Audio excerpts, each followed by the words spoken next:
Hi, this is Michael Blackwell, and we are continuing on with our study in Revelation chapters 2 and 3. We're looking at the seven churches of Asia, and we are now on our second church, the church at Smyrna, which covers the time period known as the pagan persecutions. Now, it's interesting that this letter is by far the shortest of the letters that Jesus writes to his churches.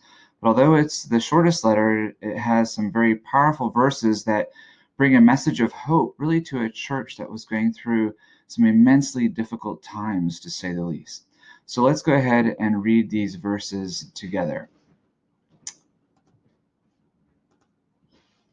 says there in Revelation chapter 2, verses 8 to 11, "And to the angel of the church in Smyrna write, These things says the first and the last, who was dead and came to life. I know your works, tribulation and poverty, but you are rich. And I know the blasphemy of those who say they are Jews and are not, but are a synagogue of Satan. Do not fear any of those things which are about to suffer. Indeed, the devil is about to throw some of you into prison, that you may be tested, and you will have tribulation 10 days. Be faithful until death, and I will give you the crown of life. He who has an ear, let him hear what the Spirit says to the churches.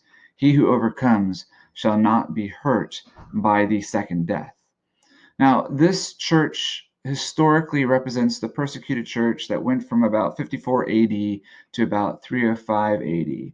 And this was a real intense time in church history. Basically, there was around about 200 years of brutal persecution that affected churches throughout the whole Roman Empire. In this church, basically, there were no lukewarm Christians. You were either all in or you were all out. So let's take a look at Smyrna itself. The city of Smyrna was situated about 35 miles north of Ephesus. The city's main source of income was myrrh, which was a tree resin that, when crushed, would give off a really sweet fragrance. And you might say that Smyrna was a boutique seaport city, not near as big and bustling as Ephesus was, but much nicer, kind of cuter. A nice place you'd want to go and have a coffee. Hence, Smyrna's nickname was known as the ornament of Asia. Smyrna's claim to fame was its famous Temple Hill in the city. At one end, you had the Temple of Zeus, and on the other end, you had the Temple of Cybele, which was the mother of the gods. And in between, you had, just for good measure, you had the Temple of Apollos. Emperor worship was also huge in Smyrna. And then on top of that, Smyrna had, believe it or not, a very large Jewish population. So pretty much everything was represented here in Smyrna. So let's take a look and see what Jesus has to say to this church here in Smyrna again. Look at verse 9. It says, "I know your works, tribulation and poverty, but you are rich. And I know the blasphemy of those who say they are Jews and are not, but are a synagogue of Satan." So this church was faithful to the Lord in spite of intense tribulation. Now, the word tribulation in Greek is the word thalipsis, and it literally means pressure. What would come to mind to a person when they heard the word thalipsis would be the word picture of how stones would ground wheat into flour, that intense kind of pressure. And the pressure that these believers at Smyrna were facing was pressure that came from those that worshiped the pagan gods, right? In the pagan community there at Smyrna, they would have unions and guilds, and if you were a member in good standing, then you could do business. But if you were not, and believers were not ever in good standing because of what they believed, because they wouldn't worship the false gods, then you would end up getting cut off. So they would get pressure from those who worshiped other pagan gods. They also received pressure from those who worshiped the emperor.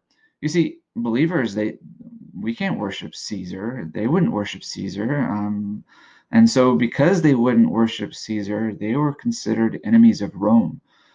Usually when they were declared an enemy of Rome, what would happen to a family is the husband would be put into jail, and the family would essentially be kicked out on the street. And anyone who turned in a Christian, well, they would be rewarded with 10% of what was seized. So there was a great incentive to turn Christians in. So there was also pressure that came from the Jews in the local synagogues. You see, the Jews, they were determined to drive the Christians out of their city, and they were not nice about it. And these guys meant business. And they had the full support of the community and the Roman authorities. So, with this support, these Jews from these Jewish synagogues, they held nothing back in their persecution of the Christians. Nobody was going to stop them. Who was there to stop them? Nobody. So the result of all this persecution, if you think about it, was poverty. In the eyes of the world, believers, these people in this church, they were a people of poverty, but in the eyes of God, they were rich, as he says in verse 9. Jesus says, I know your works, your tribulation, your poverty, but you are rich. You see, suffering does not continue forever. The blessings and the promises that is ours as a result of salvation through Christ, well, those blessings, they'll go on for eternity. 1 Corinthians 15, verse 58 says it really well. It says there, be steadfast, unmovable, always abounding in the work of the Lord, for as much as you know that your labor is not in vain in the Lord. Well, let's read verse 10 now and see what Jesus has to say to them in Revelation chapter 2. He says there, do not fear any of those things which you are about to suffer. Indeed, the devil is about to throw some of you into prison, that you may be tested, and you will have tribulation 10 days. Be faithful unto death, and I will give you the crown of life. So Jesus is basically telling this church, guys, you have done great so far, but get ready because more tribulation is coming your way. In fact, you're going to have tribulation for 10 days, and what that means is there's going to be 10 waves of tribulation that are going to come. So be ready, but don't fear. Satan is going to test you, but don't give in. So now these 10 days of persecution, they came between AD 54 and AD 305, and it came from 10 different Roman Caesars. So I'm going to try and show you what these guys look like. The first Roman Caesar that started the 10 waves of persecution was Nero, and we'll see if we can get it to come up. There he is. There's old Nero. He lived from AD 54 to AD 68. The next one was Domitian, 81 to 96. And then we had Trajan, AD 98 to 112.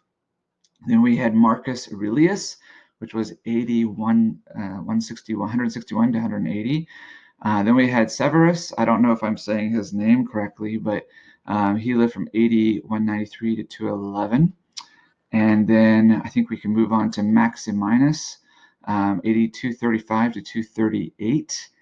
And then you have Decius, 240 to 251.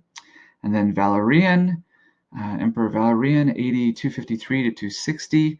And then Alarian, I hope I'm saying his name right, 270 to 275. And then the 10th and final wave of persecution was from Diocletian, and that was 285 to 305.